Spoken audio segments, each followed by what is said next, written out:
It's try three blind mice, three blind mice. Can you sing that song? Do you know how to sing Three Yes, Blind but Mice? I don't really need to be. You know that's the theme for the Three Stooges, right? That's the theme song for the Three Stooges. You didn't know that, did you? No, it's not. I'm sorry. Let us say TGIF. It is indeed Friday, the third holiday of the week for non-essential federal employees. That's what they tell me. Not sure that I would ever want to be declared non-essential. That's just wrong. Why would Rub I it not in. want to be declared non-essential? I would think that when things really get tough, these might be the first people to be cut out of a job, standing in the soup line with a tin cup in hand. Hey, Oh, don't be happy to be a non-essential person. Hopefully, though, the 535 members of that group of people we chose to represent us will do their jobs and get the budget taken care of sooner than later. So, with that, good morning. I'm Rayford Brown. and good morning. I'm Lee Barrows, and I wouldn't really call it a holiday for these No, workers not that are really. sitting at home. No, and I know a whole lot of folks. What are there? 3,800. Did I just read that somewhere? 3,800 or civilian employees aboard Camp Lejeune, I think I remember seeing and that. a big Yes, there chunk of was. those are Yes, non-essential. right. So, but a lot of the bosses of those groups, those individuals, they're they have to be there.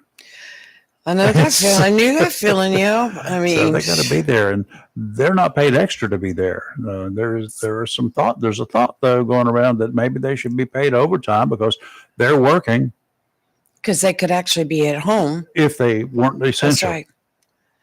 So the non-essentials get 100% pay for not being there.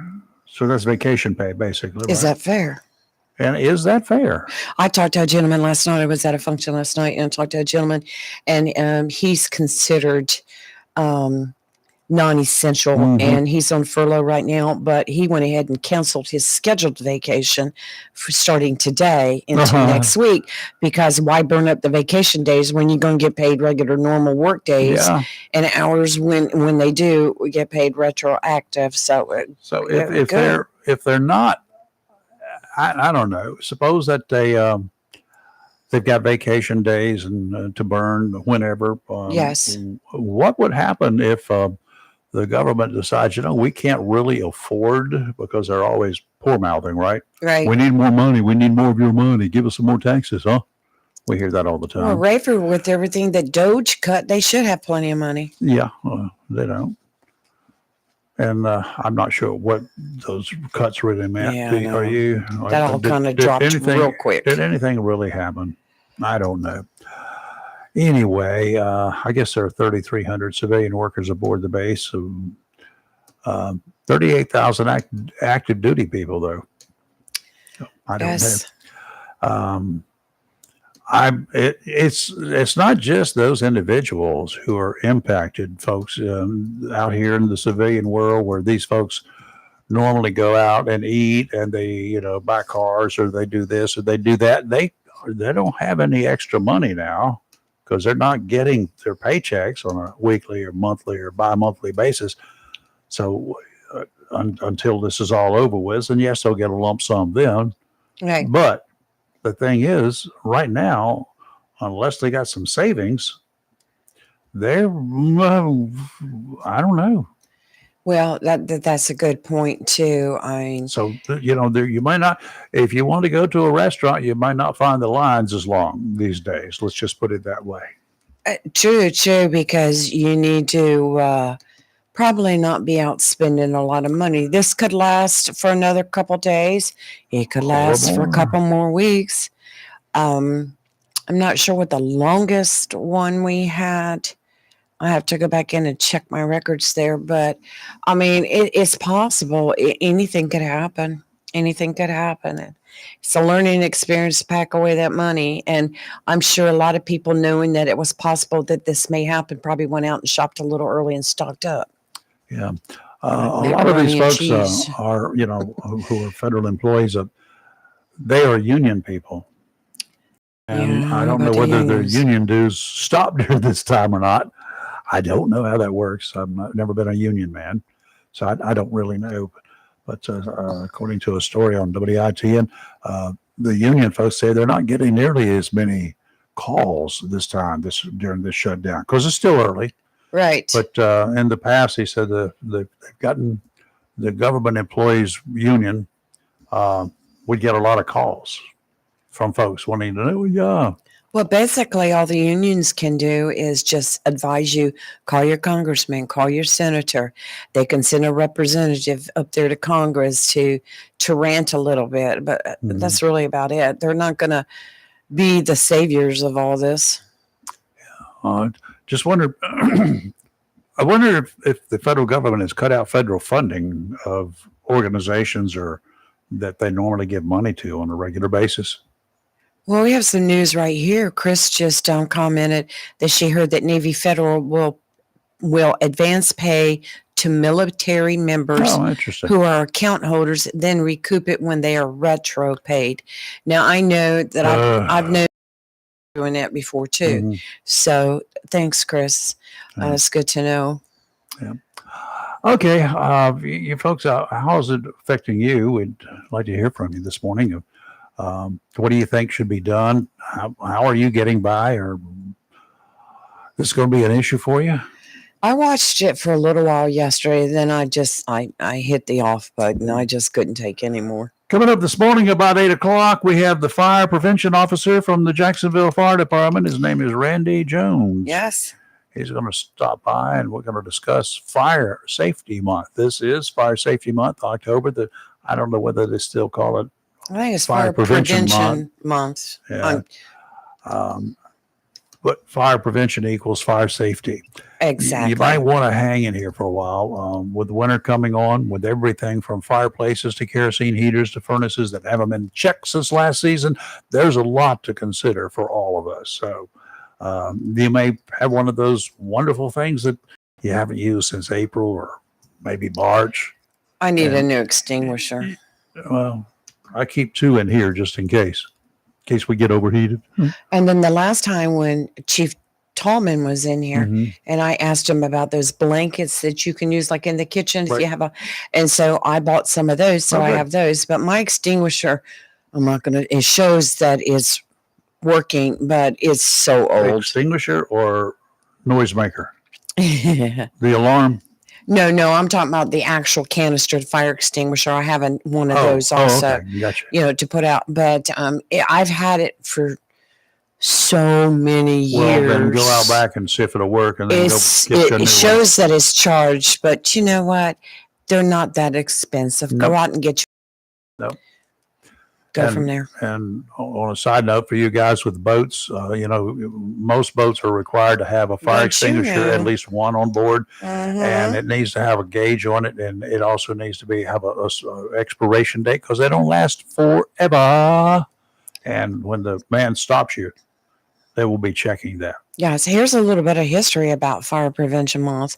Fire Prevention Month is observed every October with the second week of the month recognized as Fire Prevention Week.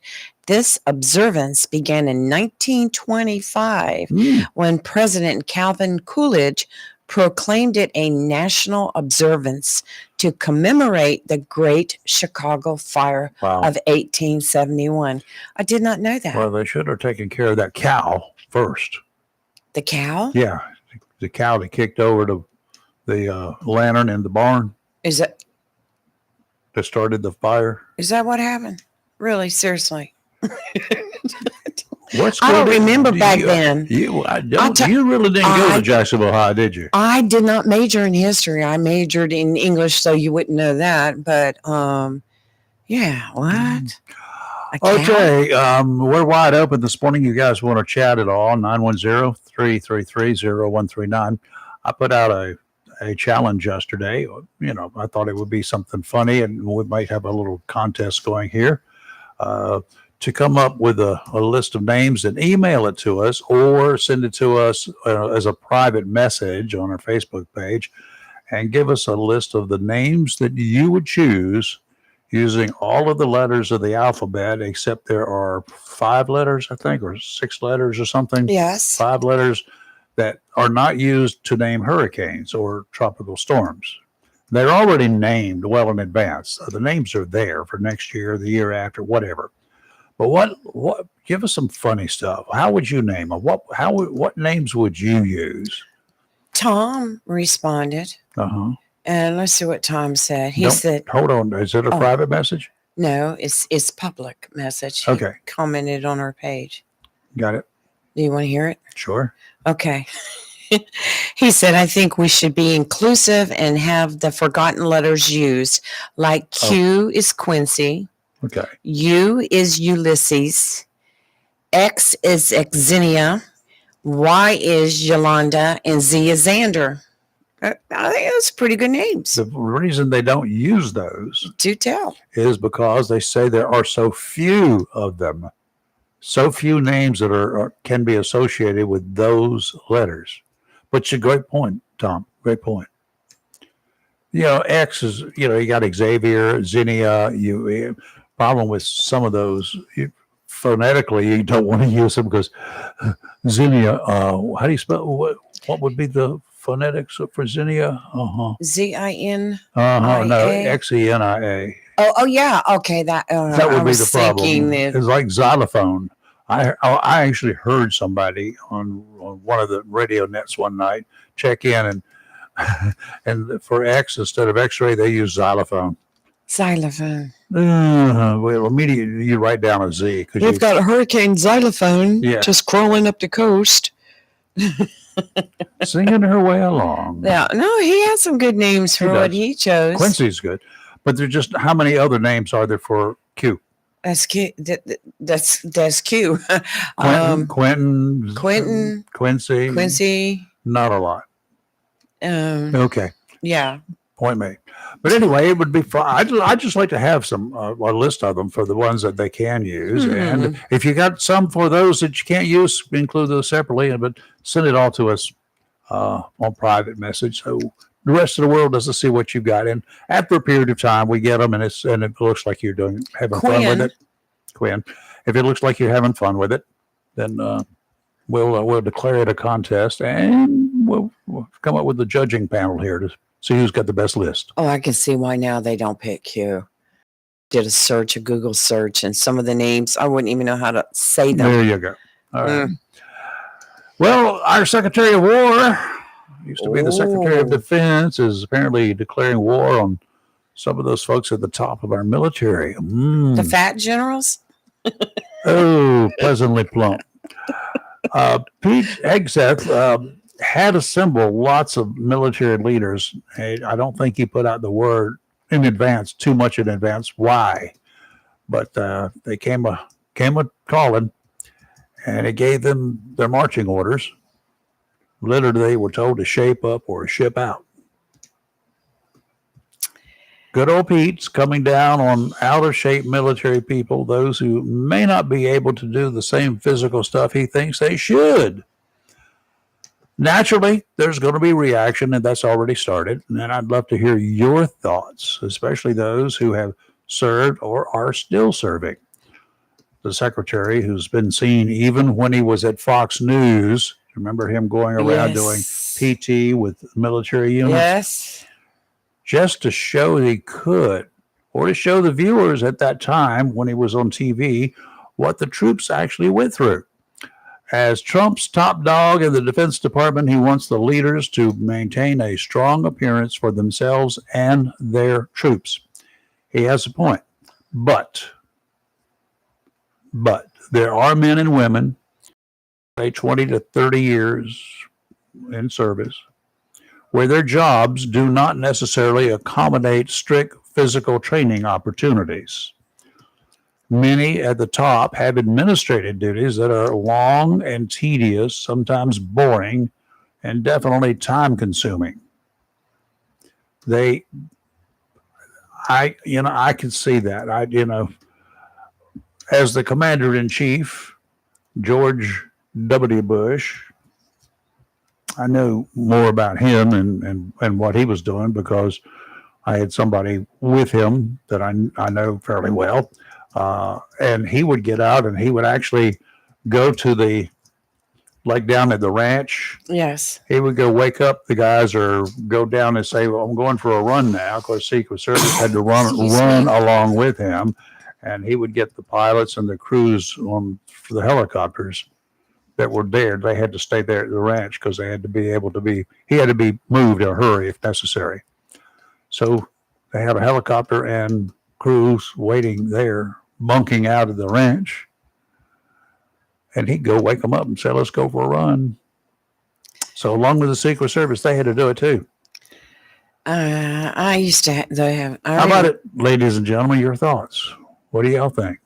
Well, it's good to know that our presidents in the past One, stayed very active Well, and did things like that. yeah, but do you think that Ronald Reagan could have done that as commander in chief? No, heavens no. Not everybody Bill can do. Clinton. I mean, he had other activities to keep him busy. Your thoughts? That was a slow reaction. 910-333-0139. You know. Oh gosh. The physical requirements that Pete was putting out there, the looks on some of the faces of whoa, they were like, it's time for retirement.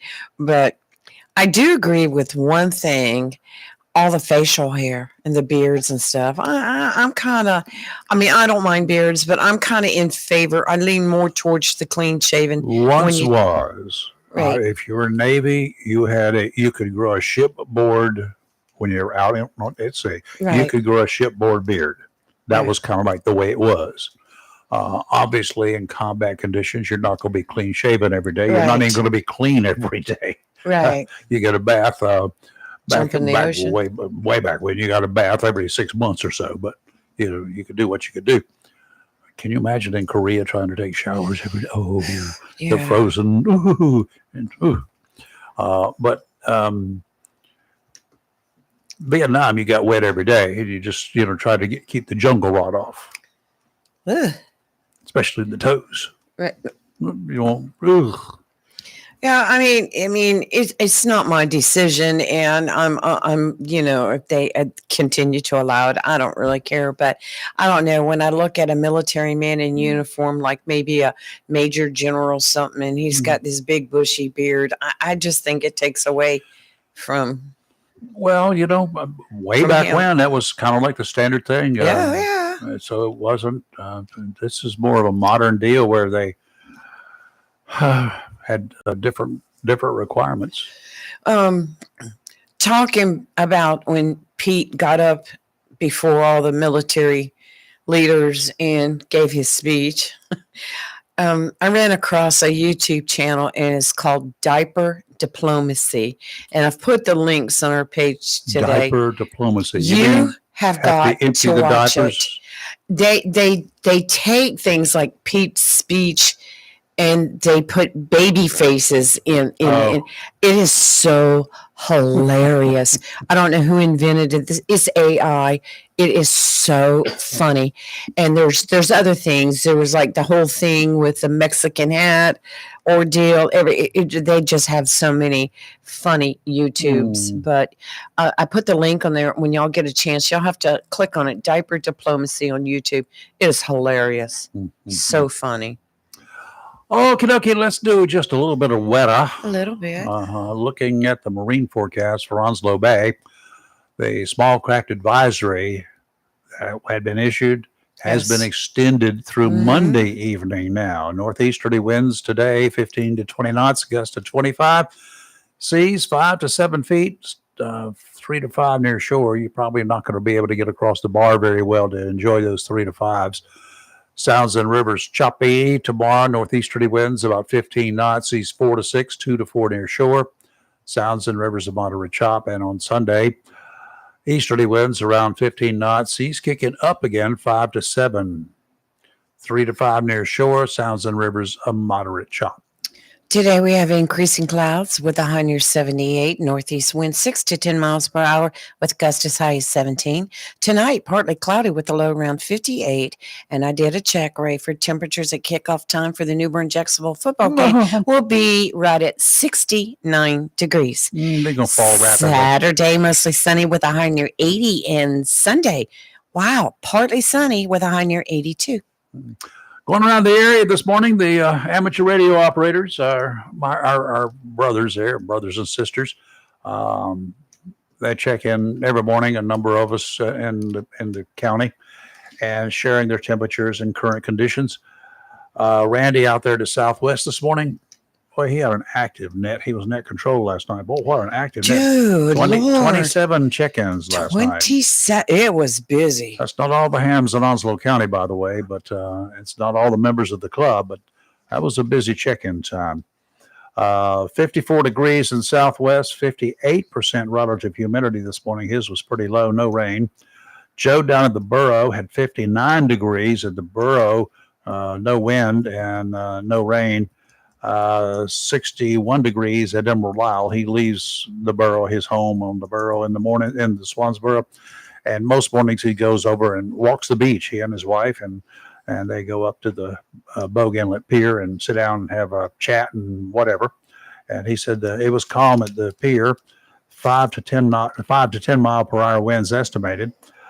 Lee over there, not you, the other Lee in the back swamp Lee. I like Lee. 54. I like to. He's a nice guy. 54 degrees, 98% relative humidity, no wind, and no rain overnight. Dale and River Bend, 50. I can't read my writing. 54 degrees and 99% humidity, no rain. Craig at Richlands, he was on his way to work. He left Richlands, headed over to the base. I'm not sure which one. Tired. 55 degrees, and it was a speed limit at the time. Right. We got Ken up there in Onslow Bay, down here and over here, not far from us in Onslow Bay. 55 degrees, 92% relative humidity, and over there for this Lee, aka Lady Blue. 53 degrees in the woodlands of Northwoods area, 88% relative humidity. The wind was blowing 3 miles per hour at the time. She had no rain. Here at the studios, we got currently 51 degrees. That's what it's been overnight. You got down to that. I was in here last night, and it was 50. Got down to 54 degrees before I left from here last night. And I was working in here with the door open. And then I stood up, and I was just about freezing, I found out. I had to go up and wrap up in a blanket. What God. Oh, my gosh. I was wearing shorts. My T-shirt is, the normal stuff. But right now it's 51 degrees, 99% humidity. That's been climbing all morning. Not the temperature, the humidity. Winds were calm, but now they're running about 2 miles per hour from the west-southwest, looks like.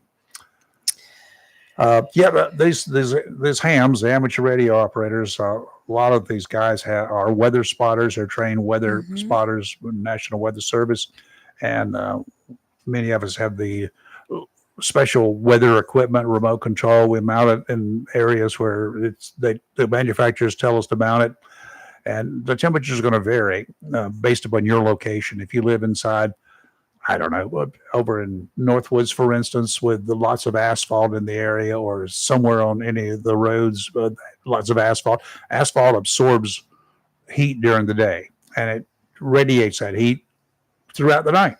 So chances are it's going to be warmer there. I'm sure you guys with thermometers in your cars, when you first get on them in the morning, they've been sitting over hot asphalt for 4 hours in a parking lot somewhere.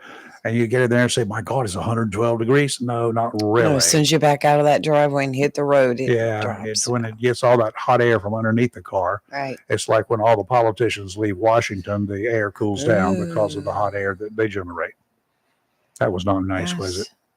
I talked to our senator last night, our North Carolina senator.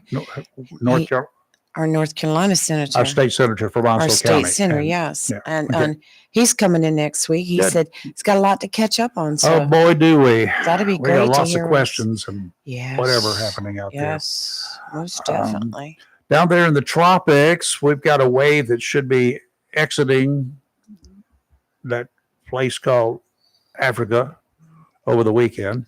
There's a big old area out there that it will start to enter, and we head for it. And there's an area that, if it shows up, as this wave shows up out there, it's in a perfect spot to become something, to form up something. See that? And it's in a location that not conducive for us to enjoy. So we'll have to see what the weather conditions next week or so will be to see how that deals with it. Right now, there's an X. When an X is showing up on the National Hurricane Center's outlook chart. It's disturbing. It's not quite a disturbance yet, but it is disturbing. They call it disturbance 1, but it's not a tropical disturbance yet. Right. And disturbance number 1 is kind of sitting right over South Florida around the Miami area. And it's not one pinpoint or anything, but it's an area of low pressure. They say may form along a frontal boundary over the northwestern Bahamas and southern Florida. There's a 10% chance of cyclone formation there over the next week and 10% over the next 48 hours. So it's low right now, but this system, or this, I don't know what they want to call it, this disturbance is moving generally towards the northwest, and that will take it across the Florida peninsula and into the Gulf of America. I was just going to say that the National Hurricane Center said into the Gulf of America. They've been doing that since the National Hurricane Center is owned by the president, basically. Right. Well, we just wanted to put that out there. We're not doing it. We're just repeating what they're calling it. I just call it the Gulf. It's going to hit into the Gulf, and we don't know what will happen then. That's an area where things are prone to develop if a system like this gets there. Just saying. So that's what they got out there. Nothing yet, but we will keep you up to date throughout the weekend if something is going on. Okay, interesting up there. There's just so many. Talk about disturbance. There's just a lot of disturbance across the country, and we're going to talk about a couple of them. One in Washington, in Union Station. This is in our nation's capital. There was a physical confrontation that's apparently gone viral. There's a dude. His name is Cam Higbee. He's what he calls a conservative activist. He wants to be Charlie Kirk. Oh, no. But he's getting out in the middle of people. And apparently he got into a pushing match, shoving match, and then a spraying match. He used pepper spray on a woman after she lunged at him on video. They've got the video. She lunged at him and started hitting him with his own hat, his MAGA ball cap. He said this is what part of his mission is all about, to confront political hostility head on, up close and personal. Okay, he has something called his Fearless Tour that he says is just inspired by Turning Point's founder, Charlie Kirk. And he wants open debate. He wants to openly debate these people. Well, some of them don't want to debate. They want to fight. I was just watching that video. You need to be careful, bud. You really need to be very careful. They're going to be waiting for you, and you are now a target. I guarantee you. Higbee said his mission is to expose violence on the left and promote peaceful political dialogue. Okay. If you're there to expose violence, that doesn't mean that you should be part of it. If you go into a situation like that as an agitator, you're meeting one agitator, meets another agitator, then you have a problem. Then you have a battle. And you're lucky you didn't lose on this one, because you could have. Yeah, I'm watching it right now, and him along with another young man were sitting in lawn chairs, their speaker, and their microphone, and they were talking. And this woman just got up in their faces, started yelling and screaming, Yeah. got into their space, knocked the hat off his head. Yeah. And that's when the mace came out. And Why was ended he? up. Why was he there? Was he there just sitting to taunt them? I'm not Well, taking her side. Don't get me wrong. Right. And I don't like the protests going on in our nation's capital. Right. That's open hostility. Let the police deal with she's it. beating on him. Yeah, she is. She deserved a mace, but we're going to He see went there. that. Why? Because he thought that they were going to attack him. Well, then, if you think they're going to attack you, don't go. Well, I can't say that. I mean, he had pepper spray, Yes. and would you rather him pull a gun out? No, don't be there. If you're not there if you're there and you don't think you're part of the problem, you have injected yourself into an area that promotes the problem. Well, now I agree to a certain point. Y'all want to talk about it? I don't You got the number. I don't put myself out there in areas where there may be confrontation. I try to stay away from all that. No. A lot of this stuff that's going on across the county, the state, everywhere, these big protests or these big MAGA meetings, I stay away from all of that because we have such a political divide right now, and the hate is so bad. If you want to bring your hate and discontent to me, that's one thing. I'm here to protect myself. That's not an issue.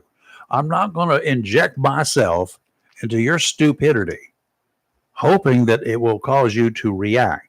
It's a lot like, now I don't want to call him this yet, but you watch the Legato stuff on what he calls frauditors. These people that actually get into the police face, hoping they will do something.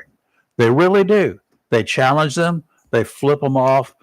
What do you think is going to happen when you do that? At some point in time, you're going to cross the line. And when you cross the line, you're the one who caused it, Bubba.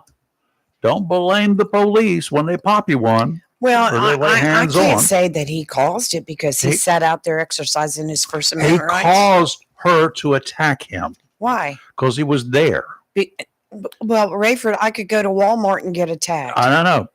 If Walmart's got a big melee going on and you go there, yeah, you would be causing the attack. No, I want to talk about the bread machine I bought yesterday. Okay, no.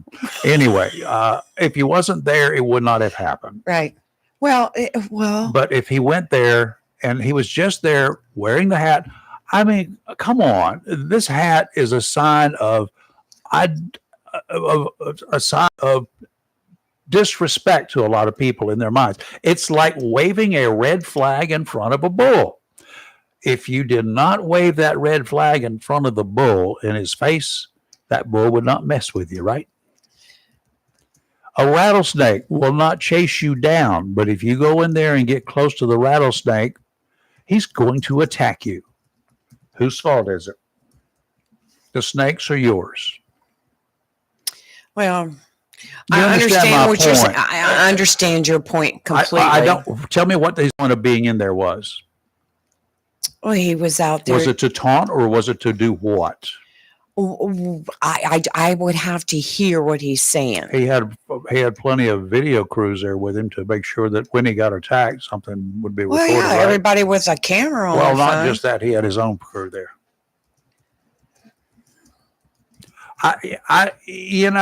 I applaud the people like Charlie Kirk who get up and openly debate people in areas, not stand out in the middle of a crowd of radicals.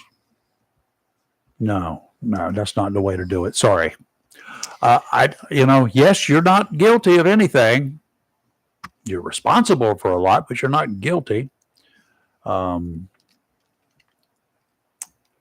And Higbee's was accurate. At some point, he said she dropped to her knees intentionally, and then she started yelling at us and started touching us. Oh, yeah. She touching did you? Yeah. Really? Touching me. I told her to back up and stop touching me, and she lunged at me and attacked me. Mm-hmm. Oh, okay. She pushed him back in his chair, taking his hat, and then started hitting him with his own ball cap. She fell into a bush. And then when she fell, was it defensive reaction at that time when she was down? spraying her, or was it to continue the agitation? Well, from what I saw, Let's put it. Let me put it to you another way. mhm, If a police officer did it, sat there in front of him and dared them to touch him or attack him by just his mere presence, and they fall to the ground, is it proper for him to take offensive action at that time, other than to arrest? once they're down, they're down. Once they're walk away from There you you, go. the threat is gone. But from what I saw in the video, as she beat him and Yes, that's what you would want Right. to do. Okay. spray her, then be done. Yeah. But, If when she was slapping at you, whooping at you, go ahead and pop her once with a little with a little bit Yeah. of dose, and yeah. she'll quit that stuff. Well, I can remember one time when I maced a guy. My finger was frozen to the button. I emptied a half a can in his face. But it sometimes you just When in the heat of battle, that's one thing. Yeah. But if it's something that I have promoted, and I look at it like that, no, he's not guilty of a blasted thing, because he had a right to be there. He has as much right to be there as she did. I got as much right to be in the woods as that rattlesnake, but when I get within 2 or 3 inches of that rattlesnake, he's scared. what if He's going she to bite me. if she had done the response on this, she did not agree with it. She could have turned around. So what? Two rights, two wrongs don't make a right. But anywhere. I'm just saying that she didn't have to be She there. got arrested. You know, he's sitting there and he's doing his thing. She didn't like it. She could have walked away. Yep. She confronted him. It ain't hard. Well, And I she's the don't one really who's going to. I don't really be see what arrested. he was doing wrong, unless there was words that we can't hear. Not or even it doesn't matter. Words don't count. He's in a public place. Words don't count. Yes, he is. Smack dab in the middle of a melee, and you expect not to have to attract attention. Do you know that after If he did not expect anybody to do anything, he would not have had pepper spray on him. well, look, I carry protection just going to the grocery store. Yes. I don't expect anything to happen, I always do. you know, but this But going to the grocery store is not putting yourself in the middle of a fight. what if I was wearing a MAGA hat? Well, that's, depends upon where you are. You know, You I want could meet somebody in the grocery store. let me do this. Let's just Tom, go help one me. step further, okay? Okay. It's not illegal to put a robe on, a KKK robe, and walk down the street, is it? How about if you on a Sunday morning you go to a black church wearing a robe? What do you think is You going deserve to to get happen? beat up. You deserve that. In some cases, what is the difference for some of these people? Is you're inflaming a people, Are you a trying to radical group say of people? that wearing a MAGA hat is racist? I did not say that. You're No, putting I'm words just in my throwing mouth. it out there. I'm just throwing it out there. No, I'm saying that there are times to do what you want to do. There are times that you get smart. I will tell you that when I was chairman of the GOP, and the first time Trump ran, I had the MAGA hats, I had the MAGA shirts, I had the MAGA That was stickers. that was the campaign material. And then he became president. Yeah. And the second go around, I did not wear any of this stuff openly. Of course, I never put stickers on my vehicle. I just don't like putting stickers on my vehicle. But even when I went to a campaign rally or I did something as part of the 3rd district representing them, I never wore the MAGA hat, the MAGA shirt, because I felt like it was not safe to do. There's That's nothing wrong me. with you wearing it. There's not anything wrong that Right. it should not inflame, but you knew it would, or it has stood the potential of doing that, right? Right. I mean, that's what I'm saying now. You know, it was his choice to wear a MAGA hat Yep. and to sit out there in a chair Yep. and whatever he was saying. I don't know. There's no sound to the video. But that's his right to do it. Now, will that invite trouble? Possibly, yes, because of all the hatred going around right now from the other side. I don't mean Democrats. I mean from the people on the side that do not care for Trump. Yep. But I choose not to wear a MAGA hat because I just feel like, why put yourself in a position where somebody may come up and get in your face and start yelling and knock the hat off your head, and then you're going to have to take action. Then you're going to have to fight. Then I'm going to have to fight, not because of the MAGA hat, but because they're assaulting me. They assault you, they take the hat off you, and then it's also, number one, if they pick it up and try to keep it, it's theft. Yeah, so you're not going to steal from her either. I understand exactly where you're coming from with everything. I have a little bit of a different viewpoint on it, but the whole thing boils down to, had he not been there and had she not been there, none of this would happen. But, you can't prevent people from showing their political opinions. Political opinions or racial opinions. Yes. Greensboro in the 70s, was it? Early 80s? Oh, yes. When they had the confrontation, yes. the Klan and a whole bunch of different people had a major clash. 5 people killed, was it? Yeah. Everybody went to the what cars. Was that called? The Greensboro? It was the Greensboro riots or something. It became a riot. But anyway, it was a parade. They had a parade going on and a gathering, and the two groups mixed it up. And, there are certain things you just don't do. Go walk and take a stick any day of the week and go find yourself a hornet's nest and stick that hornet's nest with that stick. You were right. The Greensboro riots, also known as the Greensboro Massacre, that's what it was, were a series of events that occurred on November 3rd, 1979 in Greensboro, North Carolina. This incident involved a confrontation between demonstrators from the Communist Workers' Party and members of the Steve and the American Nazi Party. Yeah. Wow. It was a hellacious group of a gathering up there, and I of course, being on TV at the time, we got the video right away, and we got all of the raw footage, much of the raw footage, not all of it, because they had every TV reporter in town shooting video, as you can imagine, at the time. And then it went bad. Why do you put yourselves in places like that? Walk into the bullpen sometime. Let me know how it works out for you. Well, that young man and his buddy that shouldn't have had to worry about it, but shouldn't have to worry about falling out of a boat either. But I'm gonna wear a life jacket. Good morning, Steve. How are you? Hey, good morning, guys. Doing well. Hope you are too. Hanging in here. I got you. I was listening to that story. I hadn't heard it before. The first time hearing about it, but I agree. I think it's like you say, two wrongs don't make a right. Sounds like both of them were in the wrong in that situation. Yeah. Well, why do you think he was in the wrong, Steve? Well, what makes me think that is, I don't know if they told y'all this or not, but when I took my concealed carry class, you cannot go into a situation with the intention of having a confrontation and then claim the victim. Pretty much the case. But see, I don't think he went with that intent.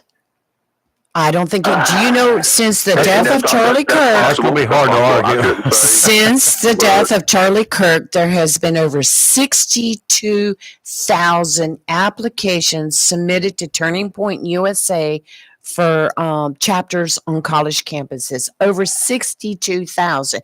Are we to say, no, y'all can't have anything because y'all might get in a confrontation or somebody might get shot? No, but I think that maybe there should be some guidelines, set forth, because you got to imagine with that many people, there's probably going to be somebody who steps across the line. Well, first of all, in a case like this, there is already a situation, and tempers are already there. These people wouldn't be there just to say, "Hey, we're peacefully protesting." No, they're not Martin Luther King. Never will be. They're there to spout hate and discontent towards another party, another group, another individual. I mean, that's what they're there for. Protesters are not there to be peaceful. Give me a break. But I'm talking about in groups like this. Okay. This group, these protesters were not there to be peaceful. They weren't there for that opportunity to enlighten other people. Martin Luther King was a peaceful protester. Right. So I would agree with you there. But yeah, like I say, even with the concealed carry, if you go in with the intention of having a confrontation and you get in a big brawl, you can't really claim self-defense at that point. Nope. No, that's And where you so, turn yeah. around and you walk away, just like that lady should have done. She didn't like what that young man Well, was that saying. guy could have done it as well. Well, he was there for a reason. He was set up. He had the right to be there. She was walking by. She decided to get in a confrontation with him. She could have walked on by. If you're gonna go in and you're gonna do that without security, that sounds like questionable as well. It's baiting. It's baiting over a dove field, right? No. Yeah. No. It's just like, all right, this is kind of far-fetched, but a listener brought this up. What do you think about a woman who dresses provocatively? Does she deserve to be assaulted sexually? Not deserve, but does she expect it? You walk into a certain group and you're wearing the short skirt and you're dressing the part. Let me explain to you. There are certain places you just do not go and do certain things. Do you deserve it? Absolutely not. Absolutely He not. didn't deserve it. She didn't deserve it, but she caused it, but he prompted it. How's that sound? I think that was a pretty good explanation. I think we just need to change this entire subject. There should be a reasonable expectation if that people are going to have like I said, if I go through Harlem with a shirt that says I hate black people, good luck. I should have a reasonable expectation that that's not going to go well for me. Pretty much. Even though technically I'm not doing anything wrong and not saying anything to anybody, I'm still going to get assaulted. Well, I just That's had a reasonable expectation. in reference. Good way of putting it. That listener just said it does not matter. Keep your hands to yourself, no matter what the woman is wearing. Absolutely, you should. But they should, but you can't control that. If you go into, it's like fishing. Throw out the bait, and the fish will attack it. Right? If you throw out the right bait. Well, and let me give another possible scenario here is if you go through a bad neighborhood wearing gold chains around your neck. You expect to get robbed? Do you expect to get robbed? What you got to realize is that there are people out there in this world doing bad things, and that woman shouldn't have done what she done, but it should have been reasonably expected that might have happened. Would you park your car? Would you park your car, your brand new Mercedes? Would you park that in some neighborhoods that I've been to? No, you would not. Even though it's not right, you got to be aware of your surroundings. Now, let me ask you this. Let's suppose, so you park your car, your brand new Mercedes. What was that? I think it was a vehicle. I turned on the air compressor. It was a car going to die. God, what in the world? Anyway, but suppose you park this car in this neighborhood, questionable neighborhood, place is well known, the hood. All right, you park it there, and you go sit inside another car nearby, and you wait for the people to come go after the stuff in your car, and then you get out with your 12 gauge. What have you done? Something legal or illegal? Yeah, it's totally legal. However, yeah, I was going to say that's kind of illegal, but all right, it depends on how you tell that story, I guess. There you go. My story, your story. Let's talk about Ken Higby.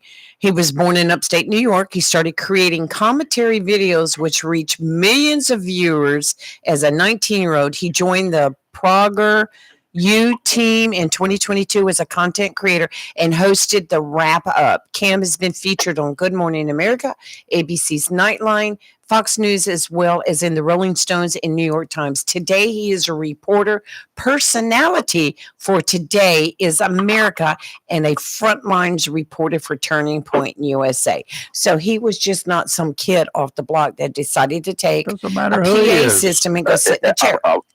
I fully understand that, but I would also say that in a more heated situation we find ourselves in, that everybody may be more agitating than they were before. Yeah, absolutely. Boy, that's a fact. Both sides. Yeah. Yes. Okay, Steve. There was one other thing I wanted to go this morning. Y'all know with the affordable health care thing, that's something that's I got some skin in that game, so it matters to me. But this is something that crossed my mind right quick. Mm-hmm. What do you suppose is going to happen when all these private insurance companies lose the tens of millions of dollars they've been getting for the last 12 years? Don't know. What's going to happen to everybody else's premiums that's left? There are going to be issues.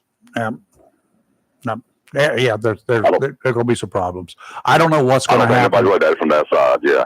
Yeah. But that's something that crossed my mind. Yeah. But All right. anyway, I see y'all got a guest in. Thank We you. have, Yes, for we your do. time. we got Thank you, a, Steve. we got a man in uniform, and he's going to put the fire out. Thank you Before for it's- that. Yes, sir. That's why I'm Male exiting opinion. stage left. Here's what he's doing, Steve.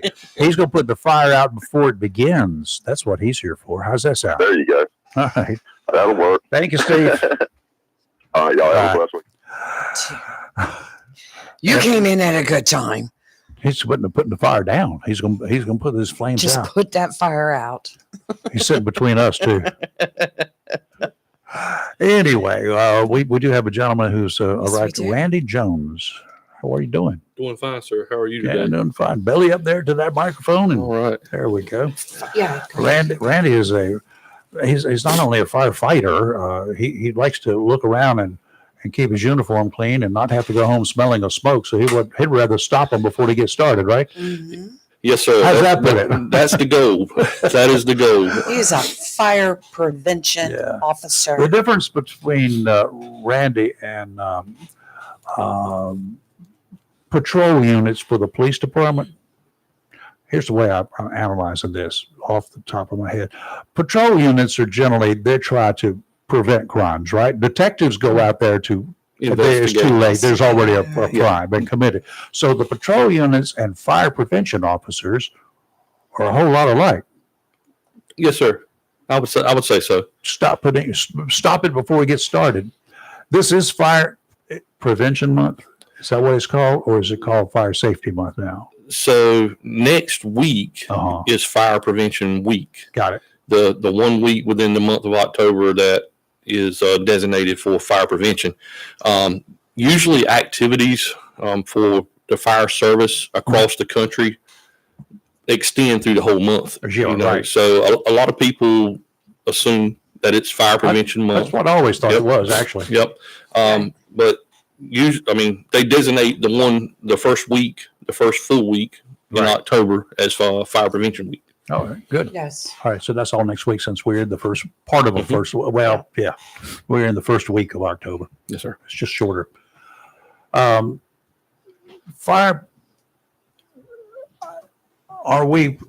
Have we done enough? Well, obviously we the people have not done enough because we just don't do it. I mean, I got fire extinguishers sitting back here just in case, 2 of them. Mhm. I got fire extinguishers all over my house. I got smoke detectors here and things like that because I don't like fires. Yes, sir. They cause a lot of mess. But we've done a lot in this country over the last 20, 30 years because I've been paying attention to this and dealing with fire prevention officers during this month of October. I know it pretty well. There's a lot to be done, though, because you still have to go to too many fires. Yes, sir. I don't think we will ever fully, control fire. I mean, ever since you go back in the beginning of times and things like that. And, when fire became a tool, you started having incidents where it would get out of control. And the efforts, over centuries has been to, while we use it as a tool, how can we contain it from getting out of control and, causing damage. And, when fire prevention really came to the forefront in the country, there was a big fire problem. I mean, all across the United States.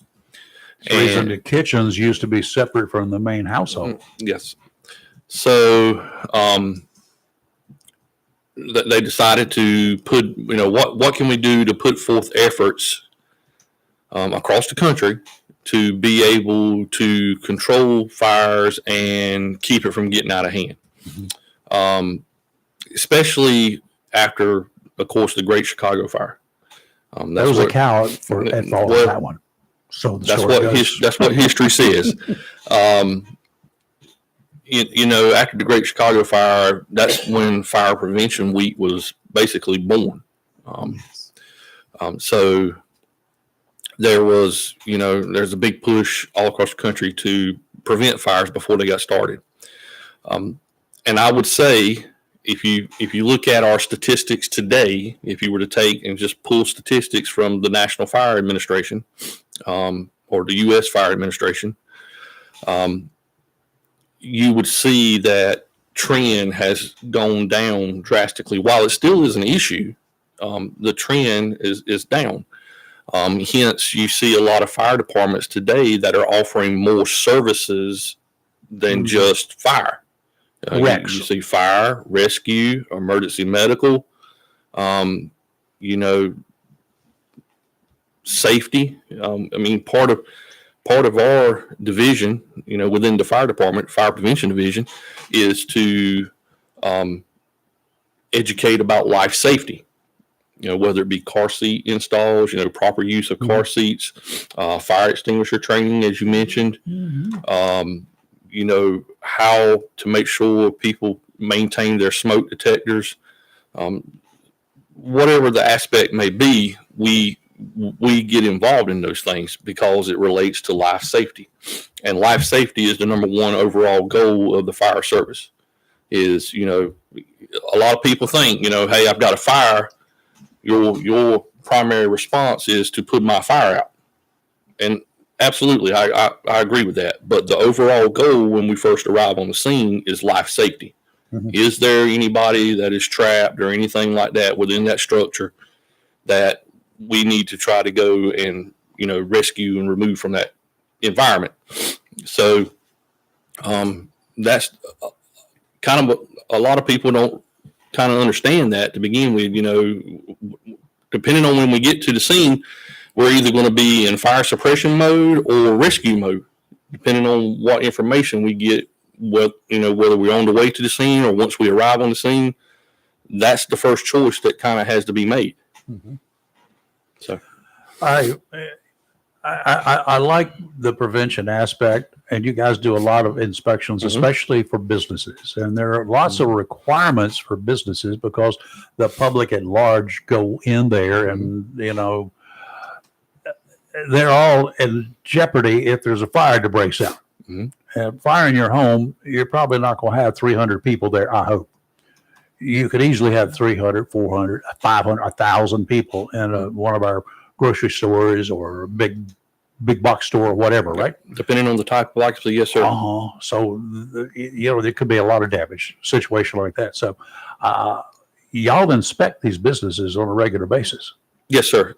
So, of course, we follow the North Carolina State Fire Code, which is part of the North Carolina Building Code, referenced by general statute, which kind of makes it like law, so to speak. And we go in and we inspect all commercial occupancies. Now, we have a schedule that we go by depending on the occupancy classification. So some businesses get an inspection every year. Some get them every 2 years. Some get them every 3 years. It just depends on the classification of the occupancy type, where it falls on that schedule.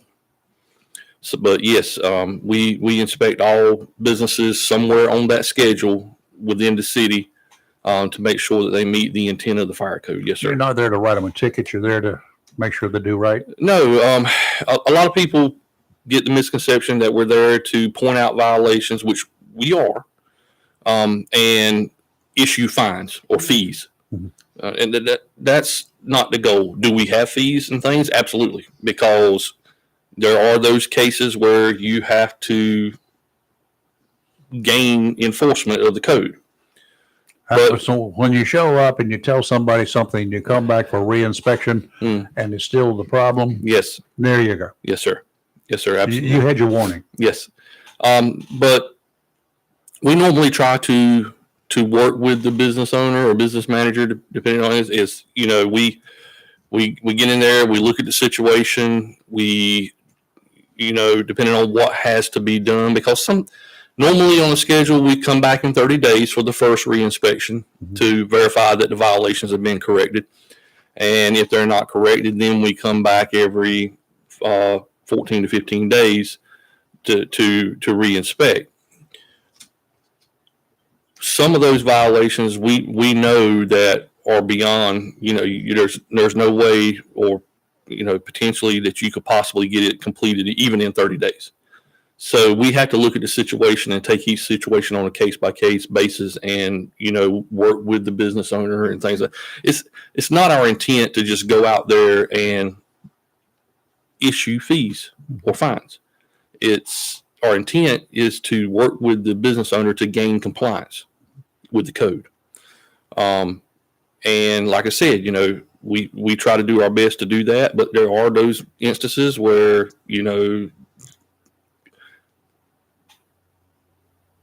things kind of tend to go on and go on and go on, and then you have to go into enforcement mode. Sure. Yes, sir. And you don't see no evidence of any progress being made toward compliance. Oh, That could be a problem. back in the first gas crisis that we had back in the 70s, we had people trying to save money. Price of fuel was up. Cost of electricity was up. The cost of everything was up, and except salaries. And then people found, I could go over to this Walmart, or I can go to Lowe's. I can go here, because they were advertising these things that started out with the name was kerosene, which is a kerosene Yes, I have one. space heater. Mhm. Puts out lots of heat in a very small area. Lots of heat in a very small area, and it could be moved around and put under windows where the cold air was coming in, Yes, sir. where the drapes were hanging. Mhm. Lots of fires. Those are Lots really of fires. one of the most dangerous inventions ever.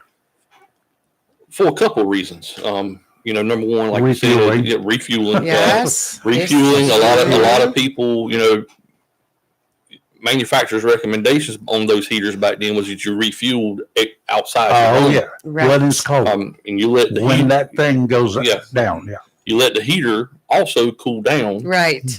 prior to refueling. You ever read the label on your mattress when you get it? Nope. Who does that? That's right. Who reads the label? Who read the label on those kerosene heaters? I just got to put some fire there and I'm good. Yeah. I think we're all guilty of that, of not reading Sure. the labels of things sometimes. When all else fails, read the instructions. Yes. Okay, that's a man's idea. But with going back to your example of kerosene heaters, a lot of the fires were from misuse, with not following the manufacturer, especially refueling, or as you said, having combustibles that were too close to the heater.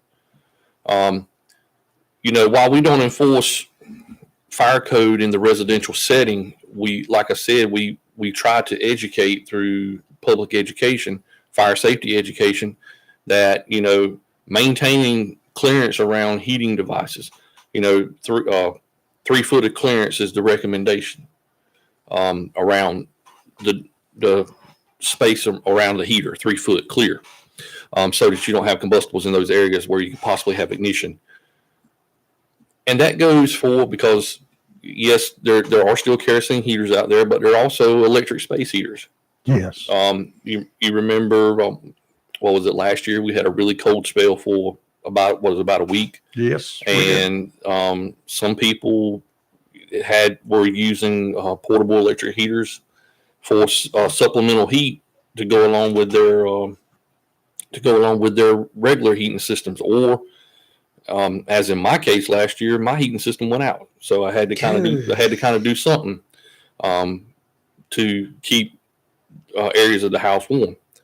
But maintaining that 3 foot clearance is primary, because you don't want combustibles near those devices, because they do get very warm, and Yes. Anything comes in contact with the element or the heater itself could potentially cause a fire.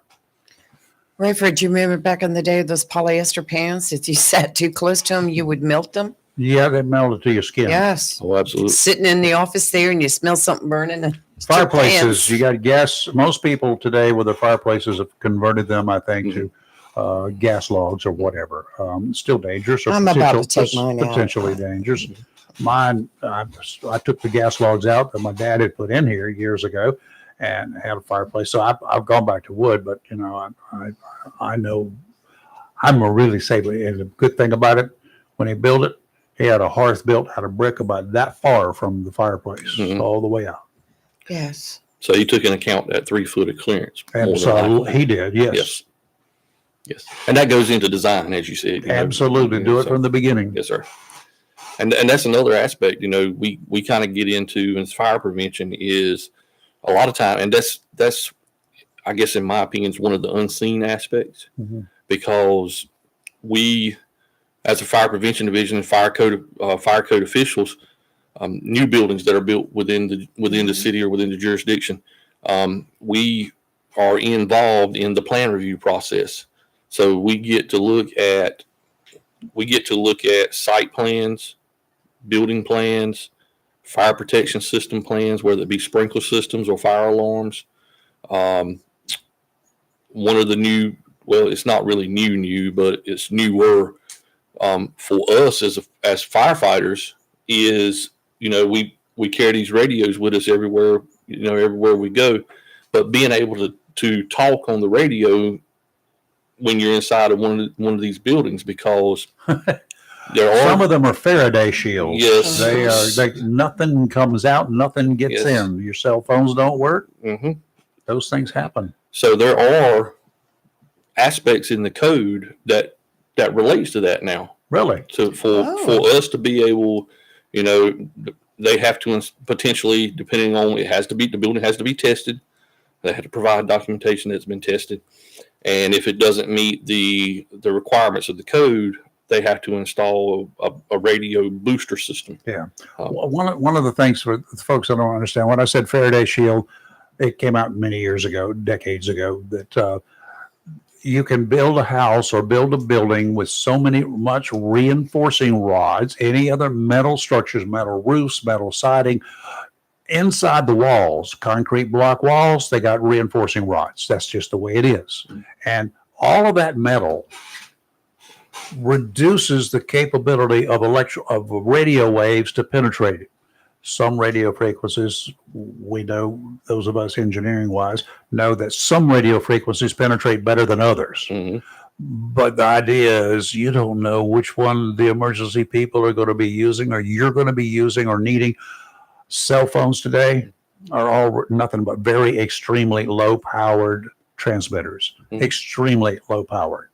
Yep. So if you don't have a cell tower right next to you or right inside your building, you might not get out of it. Yeah, absolutely. And for us, for us as firefighters, you know, when we're working in a building in an emergency situation, communication is key. Yeah. We have to be able to Absolutely. talk. We have to be able to talk to the commanding officers that may be exterior of the building while we got crews interior of the building performing different functions, and also being able to talk to dispatch, you know, from inside the building to hit the tower to go to dispatch. So that is one of the new, it's not new, but it's one of the newer features of the code. Well, I have a question, sir. Yes, ma'am. Fire prevention, fire safety. How often do you recommend that people that burn wood in their fireplace, how often do you recommend that they have their chimney cleaned and looked at? At least once a year. Okay. At least once a year. And usually you want to have it done just prior to the cold weather setting in so that you can make sure that it's ready to go when the need arises. I think I'm converting back to wood. Well, you need to gas just scares me. Yeah, you need to make sure you get the bird's nest out of the No, I chimney. don't. I have the top of the chimney's got a plate on it, which will have to be removed, of course, and then screens put in. But I'm seriously thinking about converting back to wood because I just have this thing with the gas logs. They just, I don't know. So I just, the big thing with the cleaning, of course, like you said, you know, nest and things. But the other thing is the buildup of what we call creosote Right. from the burning of Don't the burn wood. green wood. Yes. Don't burn Right. pine. Come on, people. You want to make sure that the type of wood that if you do have a wood burning fireplace or a wood burning stove or some one of those types of items, you want to make sure that the wood you're using is a dry wood, hardwood type that doesn't put off the when it burns. It's cleaner when it burns, Yes. so you don't have the buildup of some of the other woods I hardly have ever used in the 25 years in that house. I have hardly ever used the fireplace, but I do want it there and be prepared in case like the power goes out for an extended period of time on a very cold day. And to have that backup would be tremendous. So The there are some woods too that, in addition to them creating problems for the chimney and whatever, but when you burn a lot of scrap wood, people, there are certain woods that are not good for you to breathe the fumes that are generated, right? yes. That's you can have some issues with that. Yes. So, I mean, you just, like I said, you want to pay attention to the type of wood that you're burning. Mostly what's recommended is what they refer to as hardwoods, and make sure it's good and dried out. Yeah. So when you start to fire your fireplace and you go outside and look at the smoke coming out, if you see black smoke coming out of it, put that fire out. You got a problem. Well, Reverend, how long does it generally take? And you, sir, for like if you cut some wood, how long does it generally take to dry it out? Depends on when you cut it and what kind of wood it is. Yeah. I mean, hardwood. Let's just say, like all the trees that fell on my yard last couple of months ago. Yeah, well, if it's split, it's going to dry out a lot faster. If it's just to cut in logs, it's not going to dry out real fast. How long does it generally take? It can be anywhere from 3 months on, 3 months and longer. So I can't use it this year. Yeah, that's to me that I'll be honest with you, I've never had that question asked to me, but I would say that the time frame varies, Right. depending on the time of year that the wood was actually cut. And where you store the wood. If you store the wood and it rains on it all the time, it's not going to dry out real fast. Yeah. Well, as soon as I get somebody to go behind the fence where the guys that cut the trees left some of it. And if it's split, it will dry out faster because if it's Right. enclosed and still got all the Right. bark on it, for instance, it's just not going to dry out real Yeah, fast. sorry, it's kind of getting off the point, but I did want to know about chimneys because the first year I owned the house, I did burn some wood, but then after that, I put in gas logs. But like, I have a fear of a gas leak, even though I have carbon monoxide. I have all those things that you're supposed to have to detect carbon monoxide and gases and stuff. But still, it seems like when I burn the logs, it gives me a headache too. So I go back to wood. Well, Okay. I hear a lot of people say, I'll use my dad, for instance. He worked in the gas business for a number of years. Yes. And he always told me, and I tend to agree with this, is you brought up the headache issue, that gas is a drier type of heat. Yes, it is. Not as much humidity in it. So it tends to dry out the sinuses, causes the headaches. The other thing I want to elaborate on a little bit, and you brought it up, was the carbon monoxide detectors. Right. Okay. So carbon monoxide, you don't even know it's there. I mean, if it starts to build up, you don't even know it's there. It's odorless, colorless. It doesn't have, like, I know this sounds crazy, but tasteless. So it is a silent killer. It's Yes, a sir. silent killer. Yes, That's sir. right. So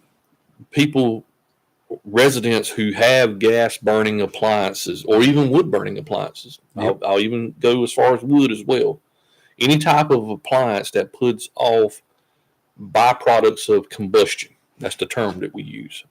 Byproducts of combustion.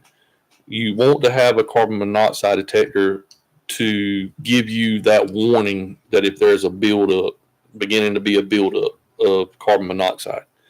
And those devices are designed to go off at a certain, we refer to it as parts per million concentration of carbon monoxide.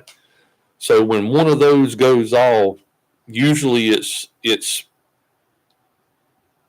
before you start experiencing some of the symptoms.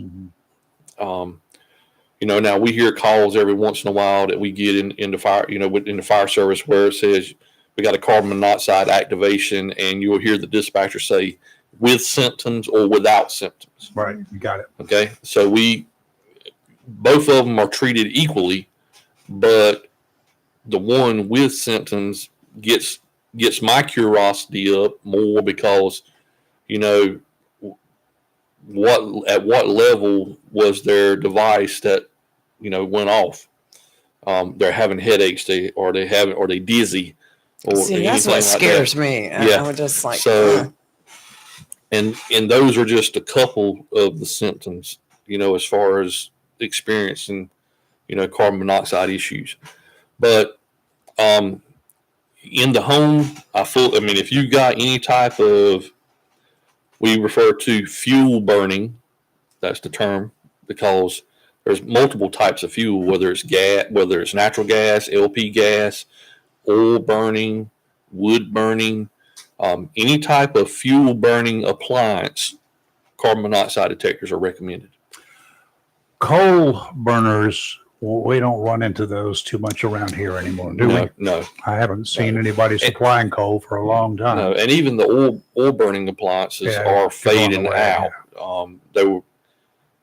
They were more prevalent when I was younger, but they're fading. They're really fading out. Yeah, those oil-fired furnaces they provided a lot of heat. we had that growing But up. they were, it was one of the reasons they did it because fuel was so cheap. But there's also oil doesn't burn real clean. No.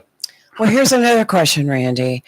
For those of the millions of us that have gas grills, say you've not used it in quite a while, you've got the gas tank turned off, but what are some of the safety checks that you need to do if you've not used it in a long time before you use it again? For you. Yeah, put it out in the middle of the yard before you turn it on. Well, I would say absolutely. When you first cut it on, you want to make sure there's clearance, but you also want to be in a well ventilated area. Oh, of course, Okay, yes. well ventilated area. I would say one of the biggest things is look the grill over before you start to use it. Check the hoses that go from the regulator where it hooks to the tank to the burners. Soapy water. Yep. Right, Make sure everything looks good on the hoses. You don't see any cracks or anything like that. Look at the burners. Because a lot of us we use our grills about every weekend. Yeah. Or even more than that. I haven't used mine And they rust. all summer. Yep. Two So- summers. Look at the burners and see if you see any damage on them where they may need to be replaced. Cleanliness. I'll go back to the cleanliness part. If you use a grill on a regular basis, you're going to have a buildup of greases from the cooking process that's going to build up in the bottom. You mean those hot dogs I cook provide grease? Oh, yeah. Hey, we should have some tomorrow during the training exercise.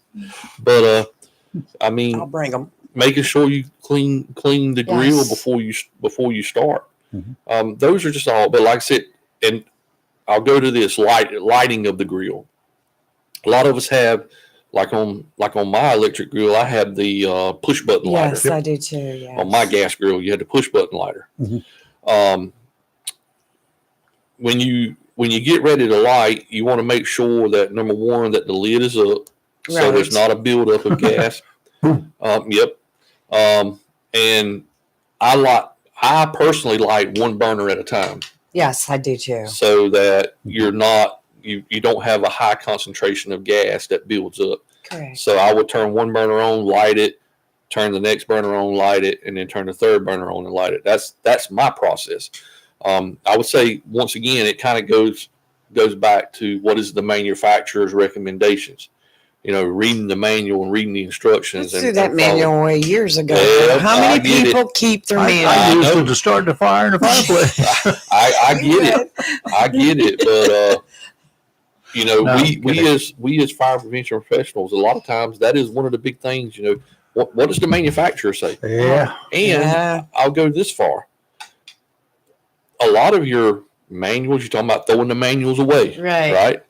A lot of your manuals now, you can actually go, if you have access to a computer, Right. go online, search it on the internet, and you'll find the manual. You'll find the manual on the internet, and it will be updated with advanced warnings from all the people that bought them before when the manuals were first printed. I had to lots go on of there changes in the other day manuals. and look up how to read the buttons on this new bread machine. It's a long story, which is going back to the store because when I unboxed it, it's actually dented and damaged. And so anyway, but YouTube and like you said, the internet, Google, it's great information. Now, one of my, I don't enjoy it but I always predict it. Thanksgiving's coming. Yep. Oh, I have stories. Now, there are those of us who are dang near professional turkey fryers because we actually used to work at our TV station. We did 9 for Thanksgiving, our meal beforehand. So I got real good at deep frying a turkey. Oh yeah, and there's a process, and they're good. They're the best. Yeah, and they're still, but there are also explosives that happen, and there will not be. I don't care what we say on here. I don't care what you guys do. There are going to be idiots out there that don't understand cold turkeys with ice on them are dangerous inside of 350 degree oil. So, Randy, did you have any calls last Thanksgiving for turkey fryers? Do you recall? No, I don't remember any right off the top of my head. I will say though, you bring up a very valid point, and I will say that I feel like the fire service now and the public service announcements and everything that we put out are really beginning to work. Yeah, good work. Making sure your turkey's fully thawed out. Yes. That is the key. Making sure it's fully thawed out. If you buy a frozen turkey, and I'll keep telling you this between now and Thanksgiving, folks, first thing you do, you don't want it to sit on a kitchen counter for 3 days to thaw out. It's not even great to put it in the refrigerator because it doesn't take that much room. Different type of emergency. Get a cooler big enough for it. Fill that cooler full of ice and put your frozen turkey in there and let it start for the first day. Let it stay on the ice. Then add water. And then that water, as long as that water stays cold, and let that thing thaw out, it takes 3 days. Put it in a big bag, put it inside, and let it thaw out. Then after 3 days, you can take it out and do your thing on Wednesday. Take it out on Sunday. That's the way I started. Take it out on Sunday. Start the process. Make sure the water stays cold. You keep adding ice and drain the water. But then on Wednesday, you take it out Wednesday afternoon, prep it. It's all done.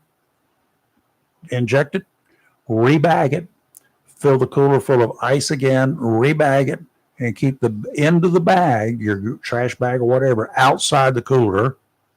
Close the lid and let it stay overnight in ice. You're fine. It won't freeze. Yep. And then cook it the next morning after you leave it. Let it stay out long enough to get the oil warm. Take it out because it's going to be cool Thanksgiving morning. Take it out, set it up. There's a process to do it. If you do it any other way, you are risking a whole lot. I've never done it that way, but I've never had a problem. Yep. So if you take far. Now, how about those guys who live upstairs in the apartments with they got a deck outside. The grill's on the deck. The grill or the deep fryer. Deep fryers are going to put out oil. Yeah, that's going to be hot oil is going to be dripping out. Yeah, the deep fryer is totally, in my opinion, is totally not recommended. So, as far as like apartment buildings or anything like that, where you have the balconies and everything, it really depends as far as the use.